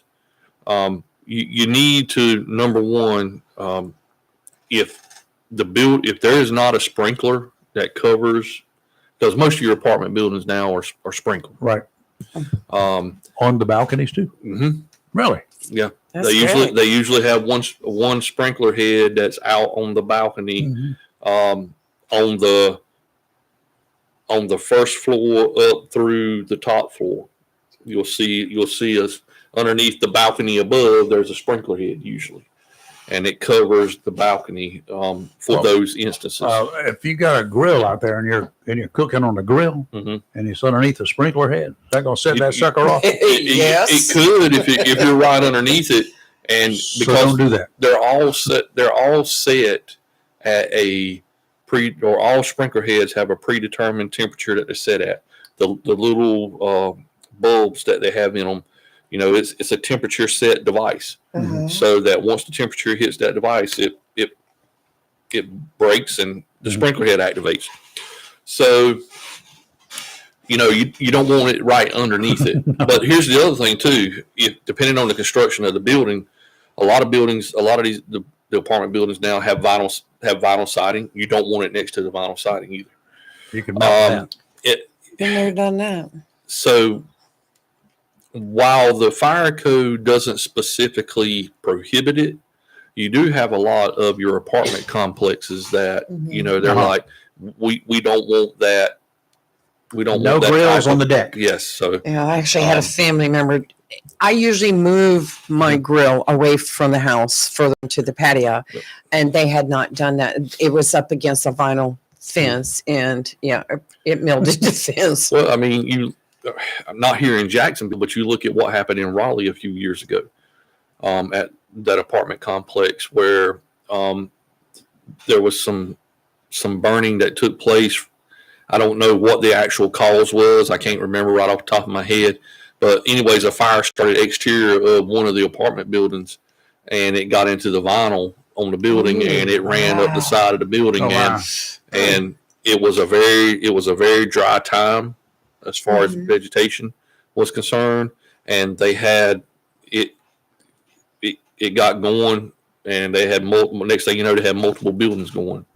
So, and those buildings were sprinkled. But where did the fire start? Started on the exterior. So the sprinkler system was on the interior of the building, and so the fire ran to outside, got into the attic space, and off it went. So there's multiple examples across the country where you can look at different configurations of buildings, and that's where we get a lot of our. And I hope nothing ever. Who's listening or anything like that, but usually fire codes are written because there was an incident that took place somewhere across the country where there was either a high dollar loss or high loss of life, and they decided we needed to take some type of enforcement action to prevent those situations from happening again. I would assume that with everything, including lithium batteries, with the new lithium batteries that are out there in cars and all that sort of good stuff, all of that presents brand new obstacles for you guys, and you have to learn the hard way. Right? That was my next question for those of some of us who have a lot of battery-powered tools in our garage, and we've got chargers and lithium batteries all the way across the shelf. Mm-hmm. Well, it's great that y'all brought that up because the theme for this year's Fire Prevention Week is charge into fire safety, lithium-ion batteries in your home. That is this year's theme for Fire Prevention Week. And it's, while lithium-ion technology has come a long way, and we basically, it is the main type of battery that you see now in all your devices, whether it be a computer, cell phone, rechargeable battery packs, the portable radio batteries that we use, they're all lithium. And a lot of the, you see your electric vehicles and things that also have the big bank of lithium battery. They can produce high current. Yeah. And which is what you need for some of these devices. Yep, and they also when they charge, they have high capacity. So, but the thing with the batteries, or the big thing with the batteries that they're seeing, is during the charging process, there can be issues of what we refer to as thermal runaway, where the battery, as it's charging, something goes wrong with one of the cells and it starts to overheat, and it just continues and continues and continues and continues until next thing you know, you got a fire. And if you really want to see what it looks like, you mentioned YouTube a while ago. Right. If you really want to see what it looks like, go into YouTube and type lithium ion thermal runaway. Thermal runaway. Okay. Thermal runaway. And you'll see some of the videos that come up. Now, you say, well, wait a minute, we got these devices everywhere. And I agree. So what do we do about it? It's one of the technologies. We have to become smarter about where we're charging and how we're charging. So I'll give you an example. And like I said, it's not here in Jacksonville, but we look at things across the country. Mm-hmm. I'm going to use New York City, for instance. In New York City, they have had such a problem with lithium ion fires from charging because people live in multi-story apartments. Mm-hmm. They have these electric bikes, electric scooters, and things like that. They bring them into the building because they don't want it getting gone, and they charge it within the building or within their apartment. Ugh. And they've had instances where, and most time, when are people going to charge those devices? Nighttime. They're going to put it on charge. They're going to go to bed. They're going to go to bed. Mm-hmm. And there has been instances with, multiple fires. It was beginning to become a problem to where the city now has, or New York City, and you can look this up, has implemented an ordinance to prevent, that kind of, charging taking places within buildings and sure. For those particular types of devices. Not saying your cell phone or anything, but like the e-bikes, the scooters and things like that, because there has been multiple fires that have been brought back to those devices within those types of buildings where, some people have narrowly escaped. Being of the electrical world again, mm-hmm. the electronics world, if you guys, you've got these things, you got a bank of batteries out there you want to be charging, if you will get yourself a timer and learn what the maximum time your battery is going to be charging anyway. And sometimes chargers do not shut down when they're supposed to shut down. Mm-hmm. There may be a slight issue with your battery, maybe an issue with the charging circuit, because there's a circuit in your phone or in your other equipment that requires it to be in there before the electricity comes from your charging unit. Mm-hmm. But on the primary side, the place that you plug your charger into, have a timer set up. What the maximum time your phone is normally going to charge. You understand that. Yeah. And then go ahead and set that timer so it will not charge any longer than that, regardless. Well, that's something Brian Kelly taught me that time he was in here. I charge them and then turn them off. Yeah. Mm-hmm. Just unplug them. Yes. But if you're not going to unplug, if you got 100 of them, mm-hmm. if you got a bunch of batteries, and just have a timer on them so they cannot charge any longer, period. Yeah. Because if they charge when they're not supposed to be charging, your charger doesn't shut down. He scared me. There's your problem. You talk about Chief Kelly, and yes. that's how I refer to him. You talk about Chief Kelly, and he'll bringing that up. I'll say this too. I mean, I've noticed on the newer phones, usually when you plug it in, it's going to flash a message on the phone that optimum battery charging or something like that. And give you kind of like you refer to a time frame, right, and everything, so that hey. Either I can set an alarm, come back, unplug it, or I come back, make sure it's charged, and unplug it. The other thing too is making sure that when you're charging in an area that's ventilated. And when I say ventilated, because you don't want the device to build up heat. You want that heat to be able to dissipate. It's kind of like the old.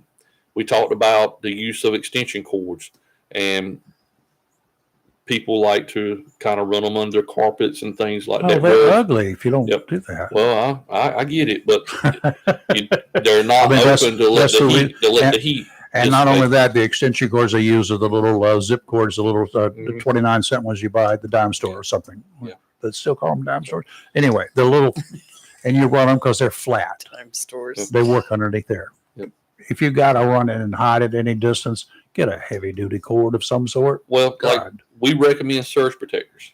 And surge protectors are Surge great. protectors is what we recommend, and the reason we recommend those is because they have the circuitry in them that if something starts to overload, they should trip out. Mhm. But the problem that we see sometimes is when they do trip out, a lot of people will say, "I don't know what." They'll look and say, "I don't know what's wrong." And they'll reach down and hit the button and start it back up. Start it again. And after after a period of time with that, you can work. You can damage that circuitry inside of it, and then it becomes no more than just a high dollar extension cord. Every time someone from Jacksonville Fire Department comes in here, I end up buying new everything. So right now they get a I've got commission on some. that. That's right. Yeah, and right now I have some heavy duty circuit breaker type strips. Yeah, which You is know, great. and I know if it kicks off and I try it and it keeps kicking off, I know not to use it. If it kicks Right. off, there's a reason for it kicking That's off. right, exactly. But I'm gonna have to invest in some more. Like the old days when they had the fuse panels. Right. You cut the fuse, and Yes. so that's before your time. Well, I know if I keep Ah, popping a Drilling breaker too. fuses, when it would blow, you could carve the outside, the brass off of it, and fold it over the bottom and screw it right back in. You got about 300 amps you could get through there before it would burn up. You know, I've seen part of being in fire prevention is we also do fire investigations. Right. And I have seen in my career, you know, not here in Jacksonville, but there's some other areas I've also worked in where there's older buildings, and you talk about the fuse, the screwable Oh fuses, my God. If you where find a penny in any of them, that's where I was going. guarantee you, You can take do the- that. They take the fuse out and the old, what was it, copper pennies, Yep, and they put that behind Perfect and connection. put the fuse back in, and it won't blow. it's like absolutely It will not that's the blow. problem. No, but it'll cause a fire, won't it? Yeah. The wires will burn up and the house will Oh, burn down. man. it'll burn down before that fuse. Yeah, I Messes didn't up, know but- that. Oh yeah, that's Copper pennies, huh? Yeah, I've seen, there's wiring houses. I have seen it all. there's a lot of I don't want to go into all of them, but there's a lot of things when you talk about electricity Yep. that things that we have seen over the years of, and not necessarily all in my career, but in other people's career, other fire investigators' careers, where they've seen issues with, you know, people getting creative. I'll just use that term. I can People getting imagine. creative with, you know, using electricity. So, Well, so tomorrow's your kickoff event at Lowe's. yes, ma'am. Wanna talk And about it? yeah, so tomorrow, and I'm glad you brought that up. Thank you. Oh, our timing was right on this one. Yeah, perfect. I'm glad I Oh, called I have yesterday. been throwing stuff on here on it left and right for our listeners to be looking at. So tomorrow morning, starting at 10 o'clock at the Lowe's on Western Boulevard, Mhm. will be the annual Fire Prevention Week kickoff event. So it's a partnership between county, city, and Camp Lejeune, the base fire department. Good. And That volunteer fire departments out there. too? volunteer fire departments as well with the Nice. county. We come together and we set up in the parking lot there at the Lowe's on Western Boulevard, and people can come in. They can walk through. Cooking They hot can, dogs? sir. Cooking hot dogs? Uh, I'm kidding. but they can come in. They can walk. Each department kind of has its own Mhm. theme, whether it be fire related or life safety related, and basically just go through and look at the different themes that the departments have, and talk about fire safety with the members and life safety with the members. Engage with us, talk to us. asked us about some of the things that we've talked about today. You know, tips. What can I do to make my home safer? I'm sure anybody out there will be willing to talk to you. And also, I forgot that throw this out there too. Forestry is also there. Okay. Oh, nice. So Wood fires are yep, Oh, forest. very important. we'll have it coming up again in the spring. Yep. You know, so This season. Yes. they will also be there with their display. So, you know, and there'll be other non-fire related. I want to say Naval Hospital is going to be there with like stop the bleed training and Trauma things. stuff. You know, talking Well, about that's that thing. pretty So, cool. so there'll be different topics at each one of the different areas that are going to be set up. And like I said, it starts at 10 o'clock in the morning, and we'll wrap up around 2 o'clock. So for a 4-hour time frame. Will there be somebody out there also that will explain to the people how to know how to pick the right smoke detector? Like, what listed rating do you want? Or I know that I think it's got to be UL approved or something like that. Everything I mean, does, yes. Yeah. You want to have a UL listed Right. smoke detector. Smoke detectors are evolving in technology as well. Yes, mine's a combo. You have the combo Yes. carbon monoxide smoke detectors, but you also have what we call the ones that have the sealed batteries versus having to change the batteries. 10-year batteries. Yes, I bought all Exactly. new ones there the last time. Because you're going to have old one's going to wear out anyway. Trust me. Yes. Oh, I Yep. like them. I mean, you just pop them out of the package, take off the strip, Well, they hang them on the wall. And they got new stuff, new Yes. technology every 10 years. Yes. So and then that's the other thing, like you said, 10 years. That's the key. Right. Is no matter whether it's a sealed battery smoke detector or a standard battery smoke detector, you want to know what that manufacturer date is, and they're usually printed on the back side of the smoke detector. They don't last Right. forever. Yeah, that That's way after 10 years, they say that the sensitivity of the smoke detector begins to decrease. Right. So you want to change them out at the end of 10 years. Okay, guys, it's kind of like getting older. We aren't as sensitive to certain things as we used to be, like smoke. We don't necessarily smell it. So just change the blasted things out. They're not expensive. Today they're cheap. Yeah, I bought the last one I bought was about $35, but it's a combo. It's a lithium, and because every time y'all come in, there's something new, and I go out and get it. But you still have to test it. Yes. You still have to test it. Mm-hmm. Yes. You want to test it on a regular basis Yes. and everything. Make sure that it's activated. And the other thing is making sure that the family members that live within your home know the sound of that smoke detector. Yes. Knows what it sounds like. I remember when my son was younger, and grew up in a house with a firefighter, so he got all this He stuff. suffered. He somewhat. My daughter Yep. suffered. So he knew what the sound of the smoke detector was. Right. He knew what the sound of the carbon monoxide detector was, because we did have some gas burning, and we do have some gas burning appliances.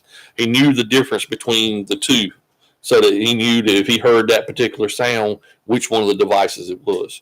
He knew how to get out of his room in the middle of the night and what was his quickest way of getting out of the room and where to go once he got outside. A fire Train 'em. escape. Teach 'em. Yep. And whether mom and dad was outside when he got there or not, he was not to come back in that house looking for us or anything like that. He knew to wait for the fire truck to get there, and whoever the first fireman was, if we weren't there, to tell them where our room was at. Yep. This is where mom and dad's room is at. Yeah, it's something that a lot of us don't think about. Yeah. I mean, to get out of the house, but have you taught your family what to do once you're out? Yep. Have a place to assemble. Yes. And once you develop that plan, practice it. Yes. Practice it, because the only way you're going to make it, what we use the term muscle memory. The only way you're going to make it muscle memory is by practicing and repetition. Very true. Best way to Very tell true. them to get their attention as to what the alarm sound like is wait till they go to sleep and then set that alarm off. Right. They'll learn. Rayford, What? stop. It's Scare them all. Well, I know. It's good for you. Yeah. Somebody do that to me, I swear I'd get up and beat them. That's why I'd be outside already waiting. No, those are all good points. And as usual, you bring a lot of stuff to the table here. And I hope those listening take heed because, especially with winter coming on, I think we're more prone to home fires during the winter than we are the summer. Yes, ma'am. Yeah. And with people using all the different types of heat. Mm-hmm. And when I go to check out my grill this weekend, I'm going to roll it out to the middle of the yard. Light it. I haven't used it in so long. Just let your neighbor light it. It's okay. Mm. One that you don't like. I don't wanna- Just You know, they've already got my moles. They don't need an explosion. just check it out real good. Yes. Yes. Check everything. Check the pipe, or like I said, check the piping. Look at your burners. Make sure the burners are in good shape. And Spray bottle with water. Yeah, and it's like soap. just spray over the Over where the- everything connects. Yeah. And if you see, like I said, if you see any damage or anything like that, I would want to either have it repaired or Oh, it'll be on the curb. yeah, It's not that or get a expensive, new one. right? That's what I was about to say. Yes, it's cheaper to buy a new Yeah, one. so Yes.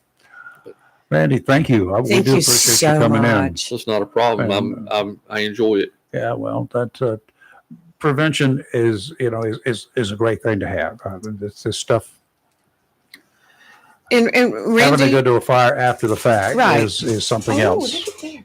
If anyone has a question, like say, we're in that season now where we have to worry about storms.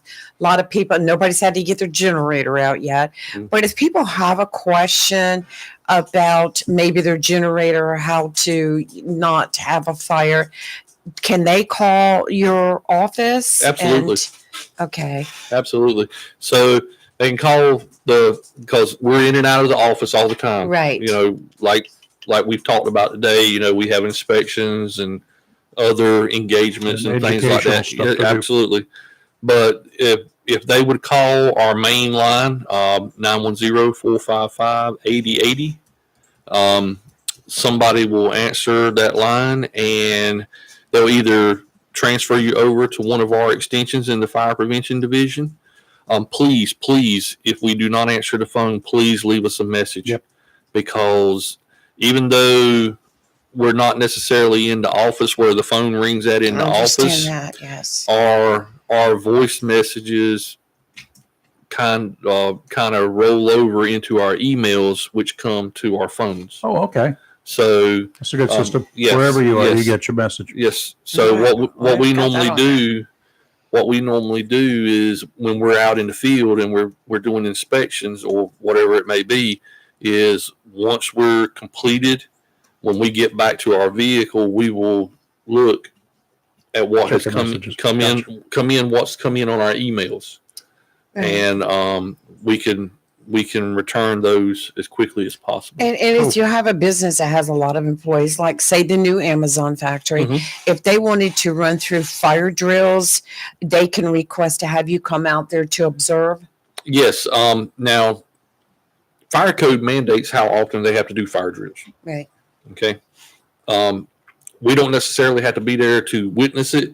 However, most businesses, I ain't gonna say most businesses, but there are businesses that will give us a call and say, "Hey, look, we want you to come and witness our drill Sure. Yeah. and take notes." And that's what we normally do is we'll come out, we'll witness the drill. We won't interfere with the drill. We witness it to see what we see, take notes, and then we'll, after the drill is completed, we'll meet with management and say, "Hey, these are some of the things that we Yeah. saw that you may want to either update your practices or change the way you're doing Rayford, something." do you remember the days of Rusty Reed? Yeah. Yeah, we would have the fire department come out there during October when we did our drill at the post office. And I would always call, he'd come out. And Lord, let me tell you, he didn't miss a thing. Mhm. Mm. Chief Reed. Yeah, He was, Chief Reed, he was something else. when I first started here in Jacksonville, he was the fire marshal. Yes, he was. So I remember. When I first him. met him, he was a child. Yeah, yeah. Yeah, I knew his daddy and his Yes, stepmom well. knew his daddy well. Yeah. Yeah. I'll never forget because we run through the practice drill. We did it every year, and we also had safety talks.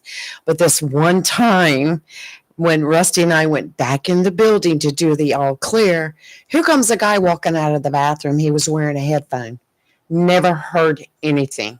He was in the bathroom the whole time, reading, obviously, or doing something. But On Oh, yeah. government time, my Okay. time. we flunked the drill. We absolutely flunked. But yeah, so we had to set new procedure in place, a buddy plan. Somebody had to physically go into the bathrooms kick and the check all the doors. stalls. Yes. Who would have thought? But yeah, well, good information today. Thank you. You're welcome. You're All right. welcome. Randy, thank you. Appreciate it. Yes, you be sir. safe. I will. And Keep your up the good title work. is actually fire marshal? Yes, ma'am. I just noticed that on his badge, and Yeah. I'm sorry we didn't give you that credit to No, begin you're with. fine. Fire marshal, Randy Yep. Jones. Thank you. Thank you. And I enjoyed it. I hope Thank you. All right. We hope to see you again Yes, ma'am. on another educational. type- Educational, not postmortem. Not for a fire. All right. But thank All right, you. you take All right. care. Everybody, you have a good day. All right, You too. Maybe we'll see you tomorrow. What time do we get out of the EOC tomorrow? We get out about 10 o'clock-ish. I could run right over to Lowe's. Yeah. There You you get, go. get some hot dogs while you're there. Yeah. Let's take a look offshore real quick, like marine forecast, Onslow Bay Area here. That small craft advisory we were telling you about that should have ended tonight or tomorrow Right. has been extended through at least Monday evening now. Northeasterly winds 15 to 20 knots offshore with gusts to 25, seas 5 to 7, 3 to 5 near shore, sounds and rivers choppy. Tomorrow, northeasterly winds around 15, seas 4 to 6, 2 to 4 near shore, sounds and rivers a moderate chop.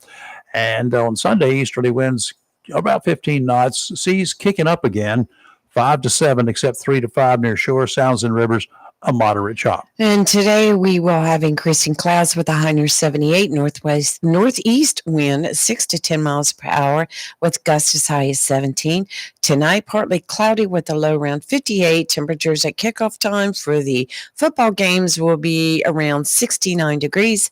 Saturday, mostly sunny with a high near 80. And Sunday, sunny with a high near 82. I'm not a fan of apps. You know it, right? There's Yes, one we that know. is offensive to me, dangerous to me, dangerous to a lot of folks, and Apple was promoting it, Oh, but do no tell. more. Oh, okay.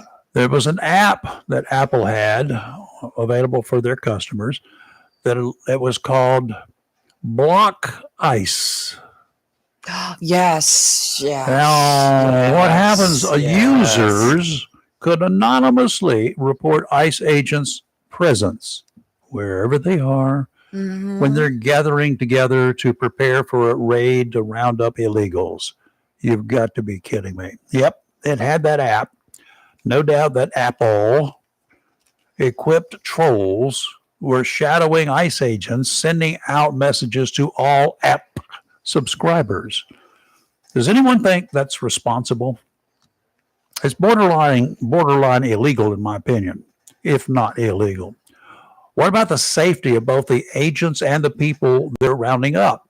Someone or lots of someones could get hurt, and they have. Someone Yes. killed. AG Bondi, the Attorney General, Pam Bondi, sent the message to Apple. Action would be forthcoming from the Department of Justice if this type of willful, irresponsible interference continued. Apple didn't take them long to see that writing on the wall. They have caved. Controversy surrounding ICE tracking apps intensified after last month's deadly shooting at an ICE field office in Dallas, Yes. the latest in a series of attacks that appeared to be targeting immigration enforcement officers.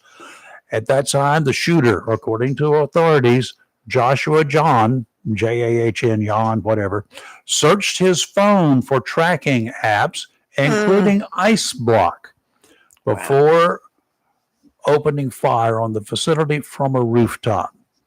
Authorities said John killed one detainee and left two critically injured initially, but the personnel were his intended targets, the ICE personnel, not the immigrants. One of the injured, a 32-year-old husband and father of 4, died this week. I can see some local idiots in a town, in somewhere USA, if they had these types of apps available, staking out local narcotics headquarters, trailing the cops to their destination, and posting it on some sort of alert app. Not sure how the feds were dealing with the Block ICE app, but you can bet your bottom dollar that local narcotics cops would not have been very nice. Lots of people True. who do that kind of stuff have lots to hide. Don't make drug cops mad if you're trying to hide anything. They're sneakier than you are. They know how to do it. You're putting their lives in jeopardy. You're putting their families in harm's way. Very true. And that's also happening in Portland. In Portland, local cops there are not allowed by city council and the mayor to go to assist ICE agents or to get involved in attacks on ICE headquarters. They're told to stand down. The attacks are nightly there. Response from police are virtually non-existent. Not the fault of the police department, don't get me wrong. Seems that the political slobs running the city would rather see the federal officers get hurt than to let the police provide assistance. The Portland commander of the ICE unit there says nightly protests have escalated beyond chants and signs, with bottle rockets striking the ICE building, rocks shattering windows, lasers targeting officers' eyes, and barricades blocking the ICE vehicles. Protesters have followed agents and support staff to their homes. They're not protesters, they're crooks. Have followed agents and support staff to the agents' homes, gathering information about their addresses, their cars, anything else they can find, and they're putting it out there for everybody to know. Want to guess what they intend to do with that information? What do you think they're doing? Is that just being nice? When you start messing with any cop's family, I hope your efforts are in order, your effects are in order. I hope you've got your mess together. Yeah, I hope so. Because you're messing with highly trained personnel that you just don't want to see unleashed. Who would blame them? Not me. You mess with their families, you come to their homes, you protest in front of their homes, you block their vehicles, you throw blocks and bottles at their houses. I don't think they're going to be nice. Do you? Local police don't respond. When it gets dark, the protesters show up all dressed in black. They block in the ICE cars. They throw paint and they damage personal property. I saw the coolest live, well, it was recorded video yesterday. I've seen it in a long time. One of those protesters at the ICE headquarters, he was flipping the agents off. He had pictures of him. Did you see those pictures? His face was covered in red from the paint that he was using. His hands were red. Wow. And he was shooting them the double bird. Oh my gosh. Okay, he did that intentionally. Okay, All well, they right, had his yes. picture. Right. Well, they identified him Well, good. and they arrested him. Good. You see him, you know where he is? He's sitting in ICE headquarters. He's not even handcuffed. You know the video that was shown? Of course, it was not the right. Yeah. He was shaking like he would not, he was Yeah. scared. He didn't yell like Absolutely to can't death. breathe or something. He was just sitting in a chair. He was shaking. His feet were pounding the pavement. He was scared. Mhm. He messed with the wrong He people. needs to be scared. He needs to be scared. That is the kind of stuff that's going to get some people hurt. And I just don't understand why you do it. And not everything you see that's being posted, videos that are being posted, or the whole story. It's not or peaceful the protest, whole people. video. So take that in mind real quick because I know time is up. Shenanigans in Holly Ridge once again. And I just want to put this out there. that in North Carolina, stealing, defacing, or vandalizing a political sign that is lawfully placed is considered a Class 3 misdemeanor. This means that a person could face a maximum penalty of 20 days in jail and a $200 fine. You go stealing Think about signs. that. If you steal a political sign And deface. and or deface it, Mhm. if you do things like that, there are things like so many cameras out there. And let me just warn some of you now, Yeah. you idiots out there. Let me warn you because you're stupid to begin with. Mhm. Trail cameras are less than $50 a piece. They capture everything. Yes, Some of these signs are put up in areas near trees. You can get Where a you would video is never trained on them, and you think. would not even won't even know it until That's they come right. back and check the trail camera when their sign is defaced or gone. And do you have any idea about facial recognition, your license plate numbers? Do you have any idea how great these cameras are these days? They're wonderful. And I know people don't care. People that do things like that don't really care when they deface a sign, when they spray paint it or they tear it up. It's But expensive. it's expensive for that candidate. It's illegal. Those signs And are you expensive. can get arrested. Now, there was one Class idiot 3. here in the area. Mhm. Oh, we could tell lots of About stories. 2014 that took his car in to get some service work done on it. In the trunk of his car Right. were the opponent signs, a bunch of the opponent signs, So the dumb. opponent signs, the other guy's signs. Mhm. Well, guess what? There's been a lot of stories over the year. I could tell you a lot of stories. I'll give you some good news But to you leave with. I want to see people be charged with it, though. I want to see him go to jail. Maybe Yeah. just Okay. spend the Good night in jail. news. Good news. A ship sank, another one, a bunch of them sank along the Florida's coastline back in the hurricane of 1715. Good news. It's been found. Oh, that's pretty cool. And there are a lot of these vessels. It's called the Treasure Fleet or something like that. And the initial find on this vessel that they have reported resulted in the recovery of a whole bunch of gold and silver coins and things. A fleet of Spanish galleons made numerous trips from the New World transporting treasures way back when. 1715 was one of those years, a big old hurricane that they got caught up in. The initial recovery of the coins from this vessel, this shipwreck, worth more than $1 million. That's the initial. That's just a small part of it. It's thought that as much as $400 million worth of treasure remains on this vessel.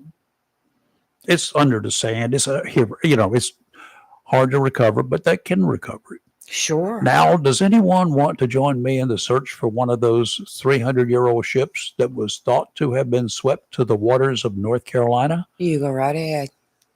It sank. Any volunteers? It sank. Stories in the diving world around here is that a small group of divers, they located what they think may be that wreckage and have been recovering treasures from it for a number of years now.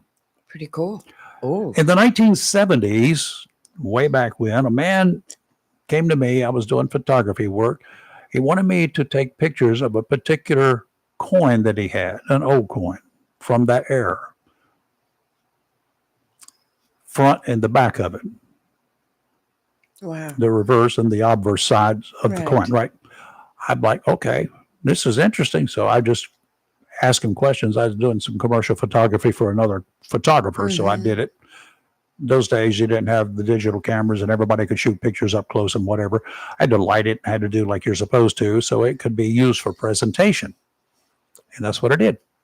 He told me, just in general conversation, that he was on the beach at West Onslow Beach, and he found the coin.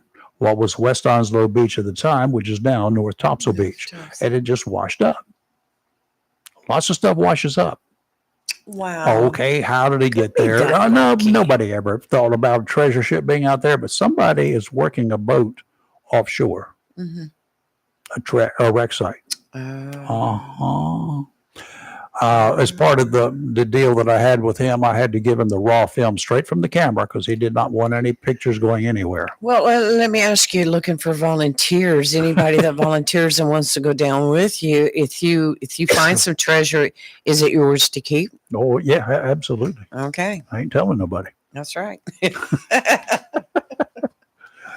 have been a number of those vessels found, and one of them, this guy named Mel Fisher back in the 60s, 70s, Right. and whatever. He was recovering a bunch of stuff.